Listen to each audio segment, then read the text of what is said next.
So, Matt, this is going to turn out to be a mixture of, I would guess, guys that have been on campus for a few years versus some newcomers to the program versus some newcomers we don't even know about right now because they're going to be acquired here in the next few weeks. That's true. And the newcomer who has been impressing on the defensive line is Kansas State transfer Tyrone Taleni. Lincoln Riley has said some good things about him in camp.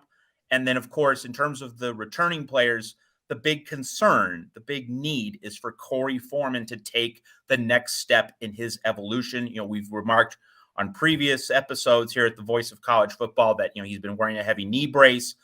He's being allowed to practice more fully. That's still a work in progress, but he should be getting more reps as the spring moves along. So that's definitely important for him to be more up to speed so that when spring ends and we head into August camp, he'll have a better chance of catching up to his fellow teammates on the defensive front. So Foreman making the leap, under a much better coaching staff, a much better defensive coordinator, going from the mediocre Todd Orlando, could say mediocre at best. He could be just flat out bad.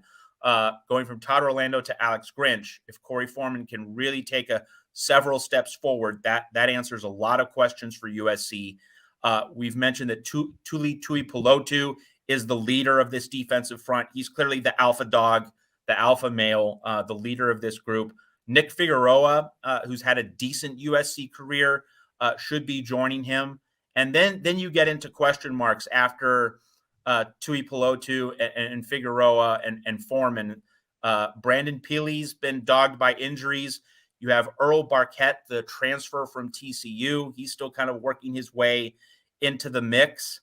And then further down the depth chart, there are a bunch of guys who, are way behind in their development, didn't get quality coaching last year, and they need to come along to provide that quality depth that USC currently doesn't have right now on its defensive line.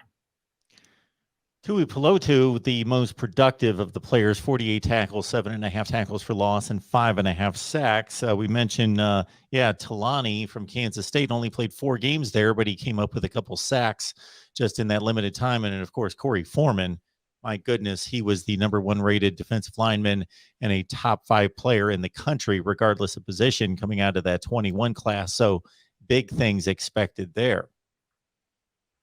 No question. And this gets back to the player development problem that dogged USC under Clay Helton, under Todd Orlando, under Dante Williams.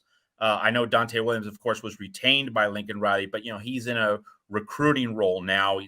Doesn't have his hands on, the defense or the operations of the team at large. And so USC's trying to make up this development deficit. And yet the other thing that's going on at practice right now is that, before another wave of transfer portal activity, in the coming weeks, the coaches are really trying to balance the development piece with the evaluation piece, because the evaluation piece is going to be this final step before telling certain players, okay, we're retaining you. We think you can become a significant contributor for us, or we're going to tell some other players, you know what, it would be best if you transferred out.